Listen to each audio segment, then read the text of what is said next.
Amén, hermanos. Gracias a Dios por esta mañana que nos ha permitido con vida, con salud, dentro de lo que cabe.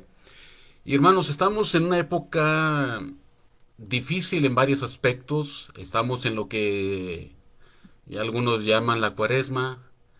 Estamos ya cerca de lo que se llama la Semana Santa. Y sin duda en estos tiempos tan difíciles, tiempos peligrosos, tiempos de tanto problema, inseguridad, tanto problema económico, tanto problema social. Las economías están viniendo abajo, gente que está padeciendo mucho porque no tiene trabajo, gente que está sufriendo. Ahí están en el hogar, a veces con psicosis, gente todo lo contrario, que no presta atención a las medidas de seguridad y gente que se está peleando. Hemos escuchado de casos de gente que agrede a otros por el simple hecho de no traer un cubreboca. Estamos en tiempos difíciles y surge en este momento una pregunta: ¿qué puedo hacer? ¿Qué voy a hacer? ¿Cómo le voy a hacer? Y déjeme decirle que Dios conoce el presente, el pasado, pero Dios también conoce el futuro. Y yo le invito a que no ande con esas personas que dicen que le van a leer el futuro. Ellos no conocen el futuro realmente. Muchos de ellos simplemente están usando la crisis emocional de las personas para sacar dinero. Y muchos de ellos ciertamente manipulan ciertas cosas, pero son algunos de ellos, de esas personas, gente, aunque usted no lo crea, poseídas por demonios. Algunos son charlatanes, otros poseídos por demonios. El único que sabe el futuro es Dios. El único que conoce nuestro futuro, el Señor Jesús. Así es que tenemos que buscarlo a Él. Yo le invito en esta mañana a que abra su Biblia, por favor. Allí en el Evangelio de Marcos, en el capítulo 4. El libro de Marcos, capítulo 4, versículo 35. Marcos, capítulo 4, versículo 35. Dice la palabra de nuestro Señor: aquel día, cuando llegó la noche, les dijo: pasemos al otro lado. Estaban en un lago, iban a cruzar un lago. Y despidiendo a la multitud, le tomaron como estaba, en la barca. Y había también con él otras barcas. Pero se levantó una gran tempestad de viento y echaba las olas en la barca, de tal manera que ya se anegaba. Y él, el Señor Jesús, estaba en la popa, en la parte de atrás de la barca, durmiendo sobre un cabezal. Y le despertaron y le dijeron: Maestro, ¿no tienes cuidado que perecemos? Y levantándose reprendió al viento y dijo al mar: calla, enmudece. Y cesó el viento y se hizo grande bonanza. Y les dijo: ¿por qué estáis así amedrentados? ¿Cómo no tenéis fe? Entonces temieron con gran temor. Fíjese esta frase interesante: temieron con gran temor.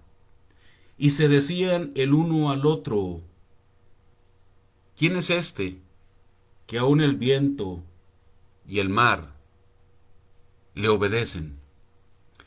Hermanos y amigos, estamos en tiempos muy difíciles, tiempos tempestuosos. Y en esta porción que acabamos de leer, una historia, algo que sucedió. No es una parábola, no es una leyenda, no es un mito, una realidad. El Señor Jesús andaba con sus discípulos, se sube a una barca y le dice, vámonos para el otro lado del lago. Y él estaba tan cansado que se acostó a dormir. Y en eso que ellos iban navegando, se levanta una gran tempestad. Dice que echaba las olas a la barca. Ya se anegaba.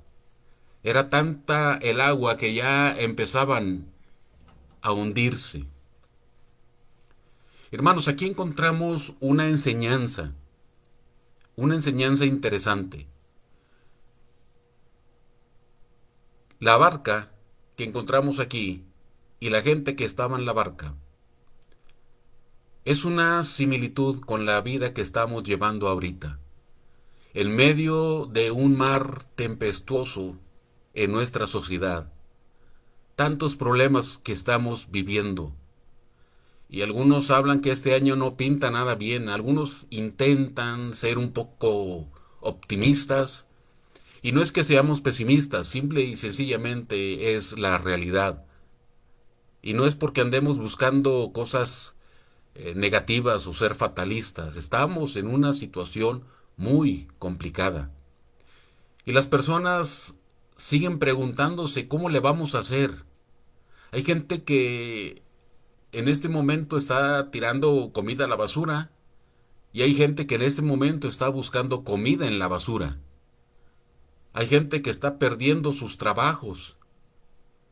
Y hay gente que gasta el dinero como cualquier cosa. Y decimos, estamos en un mundo injusto. Estamos en una sociedad injusta. Y empiezan a echarse la culpa o empezamos a echarnos la culpa unos a otros. Esto y lo otro y que la culpa la tiene fulana y sultana y empezamos ahí. Y en este momento de situaciones difíciles, ¿qué es lo que tenemos que hacer? Fíjese que en esta enseñanza que estamos viendo, en esta lectura que acabamos de hacer, encontramos a unos discípulos desesperados, a unos discípulos que estaban prácticamente en una crisis emocional terrible, que le hablan al Señor Jesús y le dicen, Maestro, Maestro, nos estamos hundiendo, estamos pereciendo. Y el Señor simple y sencillamente se levanta y le dice a la tempestad, calla, enmudece. Y se hizo grande bonanza. Los discípulos eran personas que conocían muy bien ese lugar, ese lago, conocían de las olas, pero esta tempestad era algo fuera de lo normal. No era normal que se levantara ese tipo de tempestad. Algunos estudiosos hablan acerca de que esto era algo parecido a lo que hoy llamamos un tsunami. Unas olas que se les vienen encima y están a punto de hundirse. Y hermanos, estamos a punto de hundirnos en nuestra sociedad. Como le he comentado, vemos tantas y tantas cosas duras, tristes, que a veces dan rabia. En otras ocasiones, sentimos mucha tristeza por gente que está sufriendo. Un mundo difícil. Y en este momento, cuando el Señor calma la tempestad, los discípulos empiezan a preguntarse uno al otro, oye, ¿y este quién es? O sea, lo conocemos, andamos con él, pero no le conocíamos eso. No le conocíamos, como decimos hoy, esa faceta de su vida. Yo no sabía que él podía hacer eso. Yo no sabía. ¿Quién es? ¿Qué hace? ¿Cómo le hace? Y hoy en nuestros días, hermanos, el Señor Jesús sigue siendo un personaje polémico. Un personaje que no podemos hablar de él sin que haya una polémica. Hay, por ejemplo, algunos libros estudiosos, hay gente estudiosa que dice que Jesús no existió, que Jesús fue inventado por un hombre llamado Saulo de Tarso, que más adelante en la Biblia le llaman Pablo. Hay gente que ha dicho eso. Algunos no creen en la existencia de Jesús.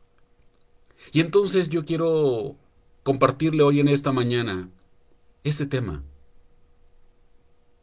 ¿Quién es Jesús? ¿Quién es Jesús? Para muchos, Jesús fue un personaje común y corriente como cualquier otro. Para algunos otros, en el tiempo mismo de Jesús, fíjese, ya había gente que se tenía algunas ideas, erróneas por supuesto, pero ya había algunas ideas acerca de Jesús. Es como hoy cuando le preguntamos a alguien, oye, ¿tú has escuchado de tal persona? Pues sí, sí he escuchado. ¿Y qué sabes tú? Más o menos era así. ¿Tú qué sabes de esa persona? En el tiempo de Jesús había gente que lo tomaron como un loco.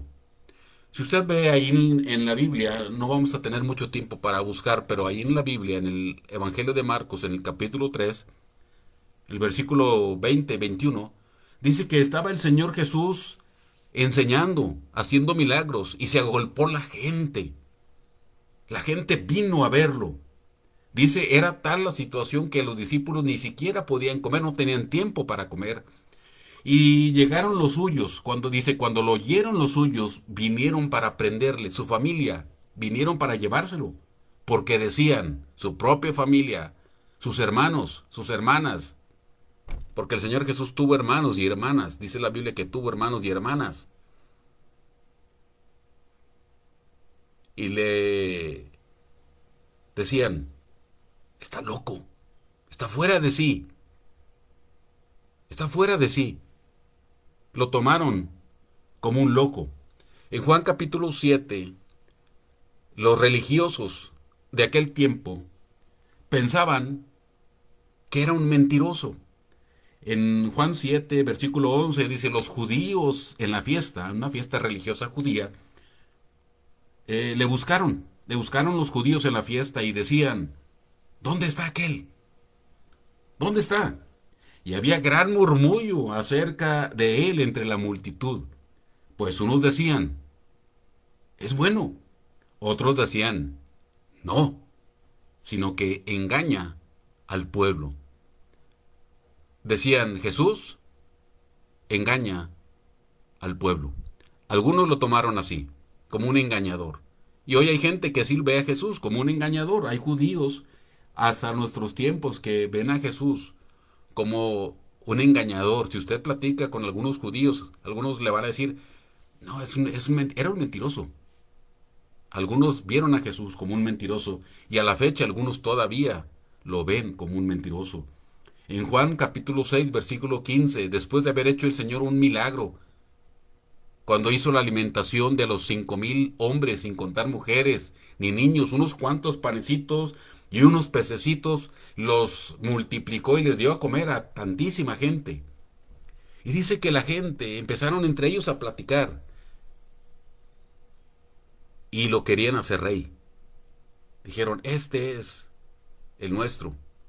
Lo querían hacer rey. Y dice que ahí en Evangelio de Juan 6, cuando Jesús entendió que lo iban a tomar para ser rey, él se apartó. Pero, ¿por qué se apartó? ¿Por qué querían hacerle rey? Este es un elemento que más adelante a ver si podemos ampliarlo, pero para los judíos, en aquel tiempo, estaban siendo oprimidos por el imperio romano. Y ellos buscaban un libertador, alguien que dirigiera sus ejércitos para liberarse del yugo de la esclavitud del imperio romano. Y vieron a Jesús y dijeron, este es el que necesitamos. Este es el que nos va a liberar. Vamos a ponerlo como rey. Y veían a Jesús como un revolucionario. Y sabe que a la fecha hay también gente que ve a Jesús como un revolucionario. Se levantó allá por los años 60 una enseñanza que se le llamó la teología de la liberación. Y ahí tomaban a Jesús, tomaban versículos de la Biblia Y a Jesús lo tomaron como un revolucionario. Y Jesús no es eso. No es un revolucionario. Ni tampoco Jesús era un profeta. Porque algunos lo tenían como un profeta. Juan capítulo 3 dice que vino a Jesús de noche. A Jesús de noche vino un hombre llamado Nicodemo. Nicodemo era una eminencia en el judaísmo. Algunos creen que era entre el primero y el segundo más importante rabino de todos de aquel tiempo, de todos los tiempos. Y viene Jesús de noche y le dice, Rabí. Él le otorga a Jesús el título de Rabí. O sea, como diciendo, estamos a la misma altura tú y yo. Somos maestros. Y luego le dice, sabemos que has venido de Dios como maestro. Sabemos que has venido de Dios como maestro, como rabí. Dice, porque nadie puede hacer estas cosas que tú haces, o estas señales que tú haces, si no está Dios con él. Entonces, tú eres un gran maestro. Y el Señor le responde, escrito está, si no nacieres de nuevo, no puedes ver el reino de Dios. No se puso a discutir con él, que sí, que no, que yo soy maestro, no. Simplemente, si no naces de nuevo, no puedes ver el reino de Dios. Y hoy en nuestra fecha, en nuestro tiempo, todavía, hay gente que ve a Jesús simple y sencillamente como el gran maestro. El maestro de todos los tiempos, el maestro de maestros, dicen algunos. Fíjese que yo hace muchos años tuve una experiencia algo interesante. Allá andaba por la Ciudad de México y en un edificio vi que decía exposición y entré a ver una exposición. Era la embajada de Irán en México. Hizo una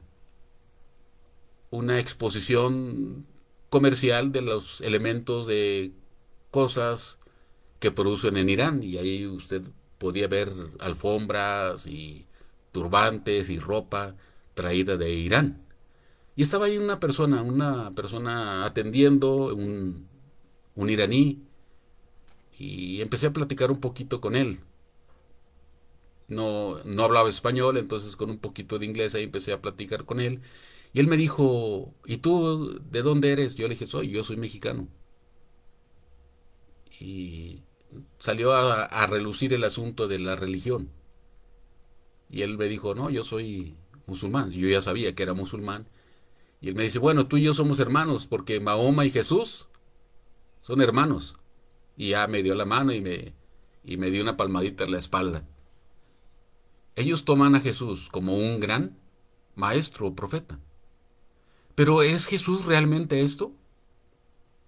Jesús reúne alguna de estas cosas. Ciertamente fue el mejor maestro. Ciertamente Jesús fue un profeta, en el sentido de que un profeta es el que habla en lugar de Dios. Un profeta no es el que predice el futuro, el profeta es la persona a la cual Dios le da un mensaje. Y el profeta tiene que dar ese mensaje. Es lo que significa profeta, el que habla en lugar de Dios. Y el Señor Jesús, yo no hablo por mi propia cuenta. Yo hablo lo que el Padre me ha dado. Entonces ciertamente Jesús en ese aspecto fue un profeta porque habló lo que el Padre le dijo. Así es que yo le invito también a que no tenga miedo de estos personajes que hablan que Dios me dio una palabra profética. No, la única palabra profética hoy existente es simple y sencillamente la palabra de Dios, la Biblia. Nada más. Nada más. Ese era un profeta, el que hablaba en lugar de Dios. Y ya Dios le dijo a sus profetas, escribe, está sellada la profecía, ya no hay más. Pero Jesús no es solamente esto. Sería interesante preguntarle a Jesús, oye Jesús, ¿y tú quién eres? ¿Quién eres Jesús? Si le preguntáramos a Jesús, ¿y tú quién eres? ¿Qué respondería Jesús? ¿Qué respondería Jesús si le preguntáramos, tú Jesús, ¿quién eres? En el Evangelio de Juan aparece la frase yo soy, por lo menos 34 veces. La palabra soy aparece un poquito más, ya con yo soy y soy, alrededor de unas 45 veces aparece esa palabra o ese verbo soy. Yo soy. Si le preguntáramos a Jesús, ¿quién eres? Jesús diría, yo soy. Pero como nosotros los mexicanos nos quedamos todavía, bueno, sí, pero dime tú, ¿quién eres? Jesús diría, yo soy. Y le agregaría una palabra más. Esas dos palabritas, yo soy, significa para los judíos, significaba, yo soy, yo fui y yo seré. Y esa frase nadie la podía utilizar, nadie, solamente Dios. Nadie más tenía la autoridad para decir yo soy, con esa expresión, yo soy. Fíjese que fue tal el impacto de la palabra o la frase yo soy, que en Juan menciona que cuando vinieron a aprender a Jesús, vinieron unos hombres y dijeron, ¿quién es Jesús? Y Jesús les dijo, yo soy. Y cuando él les dijo, yo soy, esos hombres se fueron de espalda y cayeron. Se cayeron de espalda con la simple frase, yo soy.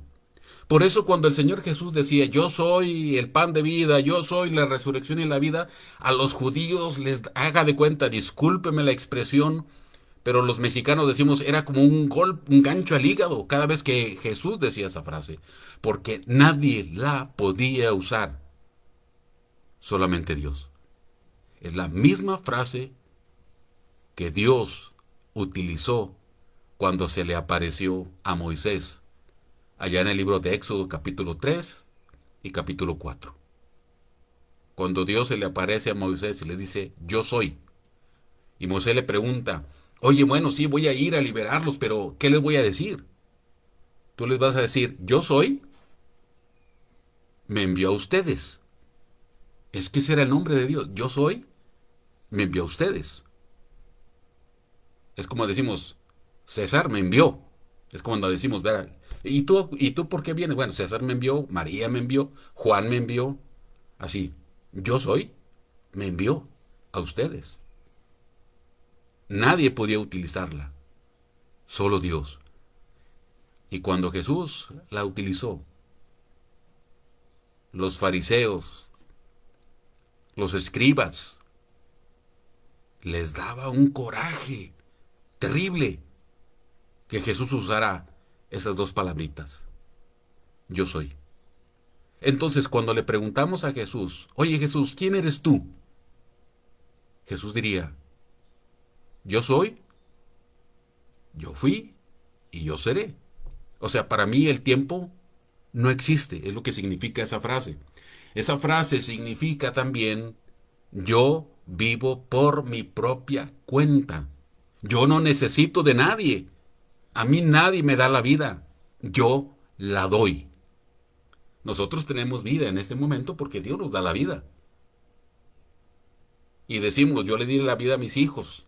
No, es que Dios nos permitió concebirlos, pero el que da la vida es Dios. Jesús dijo, yo soy. No, el tiempo para mí no existe. El tiempo a mí no me hace daño.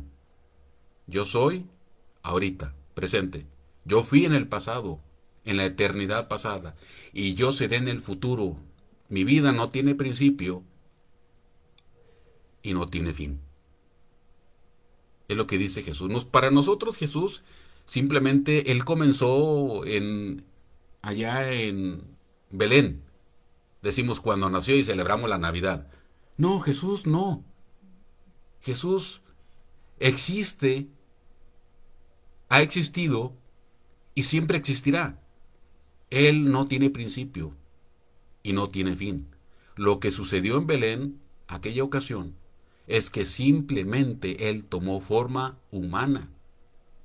Siendo Dios, se hizo hombre. Por eso le digo, esta frase, yo soy, a los judíos les daba era un golpazo terrible cuando él decía esto. Pero en Juan el Señor Jesús utiliza yo soy varias veces. Y él dice, por ejemplo, yo soy la vid verdadera, en Juan capítulo 15, versículo 5. Yo soy la vid verdadera. Dice, vosotros sois los pámpanos, ustedes son las ramitas. El que permanece en mí y yo en él, éste lleva mucho fruto, porque separados de mí, nada podéis hacer. Cuando Jesús dice, yo soy la vid verdadera, ustedes son los pámpanos, no está diciendo Jesús solamente lo que Él es, sino también lo que Jesús quiere hacer en su vida y en mi vida. ¿Sabe que la vid no sirve para dar madera? Tenemos mesas de pino, mesas de ébano, mesas de cedro, árboles que dan madera. La vid no sirve para dar madera. Hay árboles que utilizamos para la sombra, sobre todo cuando hace un calor terrible y nos sentamos debajo de la sombra de un árbol y luego con una agua fresca o no sé, su bebida preferida y fresca, estamos descansando, ¿verdad? Debajo de la sombra de este árbol. ¡Ay, qué hermoso árbol! La vid no sirve para dar sombra. La única razón de ser de la vid es dar uvas. Si la vid, que en México llamamos parra, hay gente que así le llama parra, si la vid o la parra no da fruto, no da uvas, ¿qué hacen con ella? Simplemente la cortan y la tiran a la basura o la queman. Esto significa que Jesús le ofrece a usted una vida abundante, una vida con propósitos definidos para usted. Dice uno de los salmos, cubrirá o hará su propósito, cumplirá su propósito en mí. Sabe que todos los seres humanos necesitamos un propósito en esta vida. Entender que estamos aquí, no por casualidad, como muchos dicen. No somos un accidente cósmico que algunos le llaman. No somos producto de una evolución. Somos producto de un Dios que nos ha puesto en esta tierra con ciertos objetivos definidos, que el suyo no es igual al mío, son diferentes. Usted está vivo con algún propósito, no es casualidad que usted esté con vida, en el país donde usted viva. Los que nacimos en México, por algo Dios nos dejó en México. Los que nacieron en Estados Unidos, por algo Dios los puso allá. Los que nacieron en Corea, por algo Dios los puso en Corea. Dios tiene un plan para usted y se lo ofrece. Pero ¿cómo va a cumplir ese plan? Unido a Jesús. Porque Él dijo, separados de mí, nada podéis hacer. ¿Quién es Jesús entonces? Jesús es la vid verdadera, que siempre ha existido y siempre existirá, y que le da a usted la oportunidad, me da a mí la oportunidad de tener una vida con propósitos. Es más, fíjese que aún las enfermedades tienen propósitos. Yo les he comentado, yo estoy enfermo o yo soy paciente de cáncer de páncreas. Y siempre pensamos, ¿por qué a mí? Y siempre me preguntan los doctores, ¿y usted toma mucho? ¿Fuma mucho? Y pues yo en mi vida nunca, ni he fumado, ni he tomado, ni drogas, ni nada, nunca. Pero me dio. Es una enfermedad que normalmente le da a gente que hace eso. Y uno puede pensar, bueno, ¿y por qué a mí? Si no tomo, si no fumo. Dios tiene planes. Y fíjese que me dio, me da mucho gusto que hace algunos meses, en lo que estábamos mi esposa y yo, aquí en el hospital, un hospital en Guadalajara, esperando que la doctora especialista del dolor nos atendiera. Estábamos ahí desesperados, mi esposo y yo, porque se tardó mucho. Eran horas ahí ya esperando. Y ahí conocí a un señor. Y empezamos a platicar. Él también llegó ahí por cáncer de pulmón. El señor Humberto Lascano. Y empecé a platicarle y le compartí de Jesús. Y le pude decir, yo lo entiendo a usted. Usted tiene cáncer de pulmón y entiendo su situación. Y lo entiendo a la perfección, porque yo tengo cáncer de páncreas. Y le pude compartir del amor de Jesús y de la salvación que Jesús ofrece. En el mes de febrero, hace un poquito más de un mes, recibí un mensaje de WhatsApp y me dijeron, Señor, queremos notificarle, queremos hacerle saber que el señor Humberto Lascano ya falleció. Fue un golpe duro, porque aunque no le conocí, pero saber que alguien muere duele, y más de alguna enfermedad similar a la mía. Pero yo sé que está con el Señor ahorita. Su cuerpo quedó ahí, sepultado o hecho cenizas, no lo sé. Pero su alma está con el Señor. Porque cada cosa que sucede en su vida y en mi vida tiene propósitos definidos. Aún la enfermedad. Por eso Jesús dijo, yo soy la vid verdadera y ustedes van a dar fruto si están unidos conmigo. Jesús le ofrece una vida con objetivos definidos. Jesús en Juan capítulo 8, versículo 12, él dijo, otra vez Jesús les habló diciendo, yo soy la luz del mundo.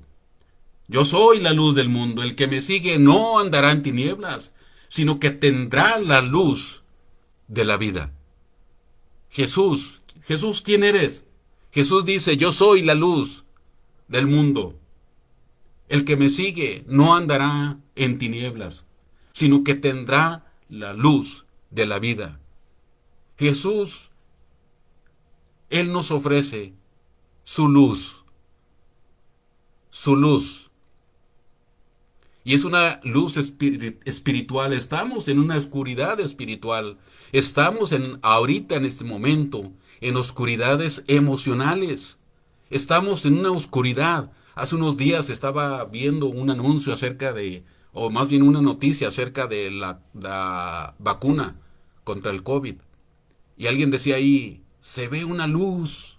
Por fin se ve la luz en el túnel de la oscuridad. Jesús, Él es la luz del mundo. La oscuridad produce temor. Temor. ¿Usted se acuerda cuando éramos niños y que algunos de nosotros no nos gustaba que nos apagaran la luz en nuestro cuarto o el lugar donde vivíamos porque teníamos miedo? O algunos que más o menos somos así digo de broma, ¿verdad? Somos del mismo modelo. Yo soy modelo 67, o sea, nací en 1967. Y más o menos la gente de mi modelo se acuerda cuando veíamos películas en aquel tiempo de terror y no queríamos que llegara la noche porque nos daba miedo. Y veíamos la película en el día y en la noche andábamos ahí que no queríamos ni salir al patio porque nos acordábamos de la película. La oscuridad nos da miedo. La oscuridad produce incertidumbre, porque no sabemos qué es lo que está delante de nosotros. Cuando entramos a un cuarto y no sabemos dónde está el apagador, en la noche, por ejemplo, entramos a un cuarto, no sabemos dónde está el apagador de la luz, andamos ahí a tientas, ¿verdad? Tocando la pared y a ver, buscando, porque no sabemos dónde está el apagador. La luz produce incertidumbre. La luz produce tristeza. Decimos, oye, este lugar se ve muy triste, ¿no? Como que le falta un poquito de iluminación. Y la oscuridad, se dice, algunos estudiosos hablan de que la oscuridad produce enfermedad. En los países donde casi no sale el sol, el índice de suicidios y de problemas emocionales es más alto.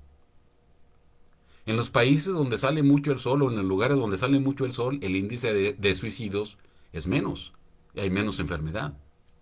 ¿Por qué? Porque la oscuridad produce enfermedad también. ¿Pero qué produce la luz? Jesús es la luz que ilumina nuestra vida. Jesús ilumina nuestra vida, la luz produce alegría. Cuando estamos aquí en la noche en nuestras casas y de repente hay un apagón, ¡ay! Se fue la luz y busca las velas y empezamos ahí a buscar todo, lámparas y todo. Y ahí estamos esperando a veces, ¿verdad? A que venga la luz. Y cuando llega la luz, ¿qué sucede? ¿Ha puesto atención en eso? ¿Qué sucede? Al menos aquí en México, ¿qué sucede? Cuando viene la luz, la electricidad, se oye a lo lejos la admiración. Ah, no sé si ha escuchado eso. Entonces, porque la luz produce alegría. Este mundo sin Jesús es un mundo de oscuridad, de tristeza, de enfermedad espiritual y emocional. Sin embargo, Jesús nos da la alegría. Aún en medio del dolor, Jesús da la alegría. Y permíteme unos minutos más y terminamos. En Juan capítulo 11, versículos 25, Jesús dijo, ¿quién eres Jesús? Jesús dijo, Jesús responde, yo soy la resurrección y la vida. El que cree en mí, aunque esté muerto, vivirá. Aunque esté muerto, vivirá. Jesús dijo, yo soy la resurrección y la vida. Si mueres, resucitarás, volverás a vivir. La Biblia dice que usted y yo estamos muertos en nuestros delitos y pecados. La Biblia dice allá en el libro de Efesios 2:1, y Él os dio vida a vosotros cuando estabais muertos en vuestros delitos y pecados. Físicamente estamos vivos. Físicamente podemos andar, caminar, pero espiritualmente Dios nos ve, desafortunadamente, muertos. Por eso Jesús dijo, yo soy la resurrección y la vida. Yo te resucitaré, dice Jesús, te daré vida. Los Efesios, usted va a encontrar en la Biblia ahí que dice Efesios. Efesios era el gentilicio de las personas que vivían en la ciudad de Éfeso. Éfeso era una ciudad muy grande, pero era una ciudad muy avanzada intelectualmente, económicamente, muy avanzada, muy religiosa, pero espiritualmente muerta, depravada, corrompida e idólatra. Y por eso Dios a través del apóstol Pablo les dice, y Dios les dio vida cuando estaban muertos en vuestros delitos y pecados. Déjeme decirle una cosa, usted y yo físicamente nacemos. Yo nací en el mes de febrero de 1967. No sé qué día nació usted, pero nacimos físicamente. Desafortunadamente, espiritualmente, estamos muertos. Espiritualmente estamos muertos. Y Jesús le ofrece vida. Quiere darle a usted vida. Una vida con propósito. Una vida iluminada. Una vida eterna. No que vamos a vivir aquí eternamente y para siempre en la tierra. No, físicamente no. Pero sí nos ofrece una vida eterna con Él. Vamos a morir físicamente, pero nuestra alma, Jesús quiere llevarla con Él. Por haber muerto en nuestros delitos y pecados, cuando muramos físicamente, nuestra alma va a ir al infierno, a la condenación eterna. Y usted posiblemente va a decir, ya van a empezar a terapiarnos y a meternos miedo. Lo he dicho varias veces y lo diré y lo seguiré diciendo.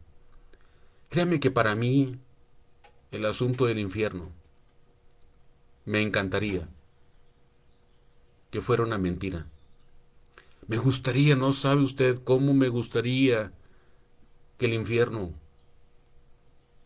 fuera mentira, o que fuera una leyenda, o que fuera un mito.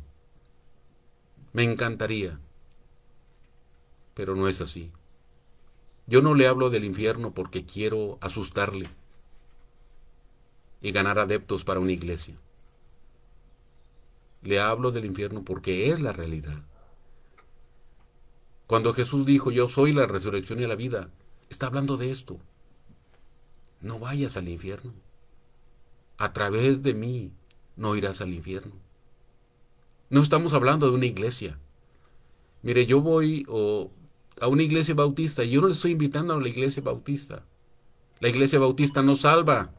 La iglesia bautista no puede darle nada a usted. La iglesia bautista no le va a llevar al cielo. No, ninguna iglesia puede llevarnos al cielo.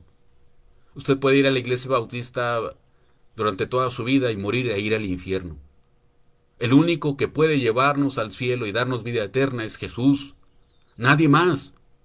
No es una iglesia. No es una religión. Porque Jesús no es religión. Jesús le ofrece una vida eterna con Él. Que usted no vaya al infierno, que yo no vaya al infierno. Porque no podemos salvarnos a nosotros mismos. Yo no le puedo salvar a usted, ni puedo concederle el perdón de pecados, ni usted me lo puede conceder a mí, ni nadie lo puede conceder. Solo Jesús y nadie más. Solo Jesús puede perdonarle sus pecados. Por eso cuando le preguntamos a Jesús, Jesús, ¿quién eres? Él dice, yo soy quien te ofrece la vida eterna. Que cuando tú mueras, vayas al cielo. Fíjese que no tenemos miedo a morir. Así decimos, pues para eso venimos a este mundo, para morir. No tenemos miedo a morir. Lo que nos da miedo es ¿qué sigue de la muerte? ¿Qué sigue? ¿Qué sigue? Después de la muerte sigue el infierno o el cielo. Y todos vamos al infierno. Y la única manera de ir al cielo es Jesús. Y le quiero compartir también esto de una experiencia personal. El día 5 de diciembre del 2019, fui internado en el Hospital 25 en Monterrey. Me iban a hacer una cirugía muy, muy, muy difícil. Se llama cirugía de Whipple o de Whipple. Usted puede buscar sobre ella. Y pues no toda la gente sale con vida. Fueron y me despertaron en la mañana 6 de diciembre a las 5 de la mañana. Fueron por mí a la camilla donde yo estaba y me llevaron al quirófano. No estaba seguro de salir. De hecho, yo me despedí de mi esposa, de mis hijos. Dejé eh, algunas instrucciones de que si se iba a llevar a cabo un funeral, cómo iba a ser y qué se iba a hacer en mi funeral. Yo no tuve miedo. No porque soy bueno. Yo soy malo también. Soy un pecador también, como usted y como todas las demás personas. El asunto es que Jesús me dio la vida eterna, a pesar de ser malo. Jesús me dio esa vida eterna y se la ofrece a usted. Gratis, instantáneamente, y usted la puede obtener ya, en este momento. Lo único que usted tiene que hacer es pedirle a Él que entre a su corazón, al corazón de usted, a través de una sencilla oración. Decirle: Señor Jesús, yo reconozco que soy pecador. Reconozco que te he ofendido. Por favor, entra a mi corazón. Señor Jesús, entra a mi corazón. Dios, perdóname mis pecados y sálvame a través de Jesús. En el nombre de Cristo. Amén. Es todo lo que usted necesita hacer. La Biblia no dice que tiene que bautizarse. La Biblia no dice que tiene que asistir a una iglesia. La iglesia no dice que tiene que portarse de tal manera. No. La única manera de ir al cielo es a través de Jesús y una sencilla oración como la que yo le acabo de compartir. Así es que, nuevamente, ¿quién es Jesús? Jesús es la vid que le da a usted una razón de vivir. Jesús es la luz que ilumina su vida, la vida de usted. Jesús es la resurrección y la vida, y le ofrece vida eterna. Me encantó una lectura que encontré por ahí en las redes sociales, ahí por el internet. Jesús se adapta a la necesidad de cada persona. Jesús más bien tiene la solución a las necesidades de las personas. No le estoy diciendo que Jesús va a resolver sus problemas, como muchos prometen. No le estoy diciendo que Jesús lo va a hacer rico a usted, porque eso no dice la Biblia tampoco. Sin embargo, mire, Jesús, me encantó esto y se lo voy a compartir. Jesús para el hambriento es el pan de vida. Jesús para el arquitecto es el fundamento sobre el cual hay que construir nuestra vida. Para el constructor es la piedra angular, o la principal piedra del ángulo. Para las personas que estudian las estrellas, para el astrónomo, Jesús es la estrella resplandeciente de la mañana. Para las personas que se dedican a la psicología, Jesús es el consejero. Para los teólogos, Jesús es el Dios fuerte. Para los presidentes y embajadores, Jesús es el príncipe de paz. Para los magistrados y abogados, Jesús es el cumplimiento de la ley. Para el sediento, Jesús es el agua viva. Para el moribundo, Jesús es la resurrección y la vida. Para el agricultor, Jesús es la vid verdadera. Para los nobles, los de la alta sociedad, para los reyes y los que están en la eminencia, Jesús es el Rey de reyes y el Señor de señores. Para los cansados y frustrados de la vida, Jesús es el reposo y el descanso. Y para usted, ¿quién es Jesús? ¿Qué necesita de Jesús? Yo le invito a que en este momento le abra su corazón a Jesús. Con una sencilla oración, le pida perdón por sus pecados. Una sencilla oración en la cual usted le diga a Jesús, le pida a Jesús que le salve. Y si usted ya recibió a Jesús en su corazón, que podamos hacer en práctica o poner en práctica esto, que Jesús es la persona principal en nuestra vida.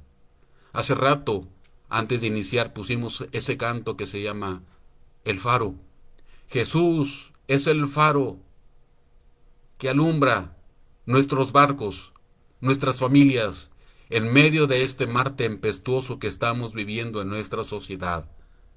Jesús quiere suplir sus necesidades espirituales y emocionales. Por eso es importante nuevamente esta pregunta.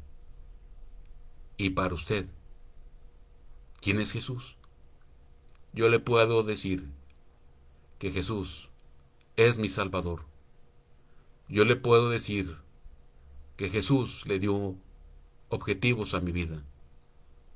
Yo le puedo decir que Jesús, muchas de mis necesidades o las necesidades que yo tenía emocionales, Él las ha suplido.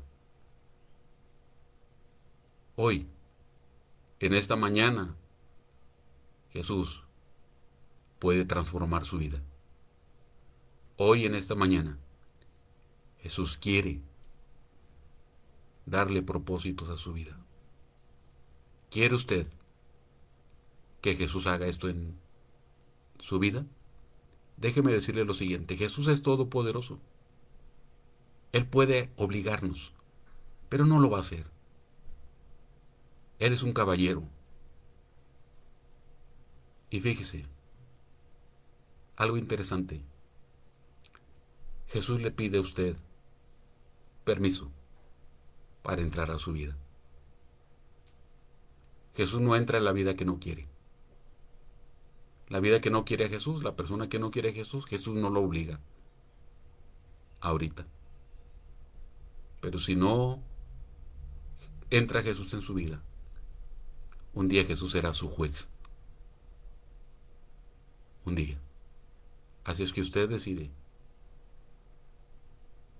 si Jesús es su Salvador o un día Jesús será su juez. Le invito en este momento a que hagamos una oración. Señor, gracias por este día. Y yo te pido que tú nos bendigas y bendigas nuestras familias, nuestras vidas. Y así con sus ojos cerrados le hago la invitación. Dígale a Jesús en este momento, ahí en oración, así con sus ojos cerrados, dígale a Jesús: Señor Jesús, hoy te abro mi corazón. Quiero que entres, que me salves y que me perdones. Y te doy las gracias porque tomaste mi lugar en la cruz. En el nombre de Cristo. Amén. Y por usted, hermano, pídale perdón a Jesús porque le hemos fallado. Este mundo está de cabeza porque los cristianos hemos fallado. Es tiempo de pedirle perdón a Jesús. Señor, perdóname porque no he cumplido el plan que tú tienes para mí. Soy un simple religioso y no quiero comprometerme más, no me gusta, y te pido que me perdones. En el nombre de Cristo. Amén. Señor, gracias por este día y gracias por este tiempo. Bendice a las personas que nos han escuchado y las que nos escucharán más adelante. Bendice este mensaje y bendice a las personas que lo oirán. En el nombre de Cristo. Amén.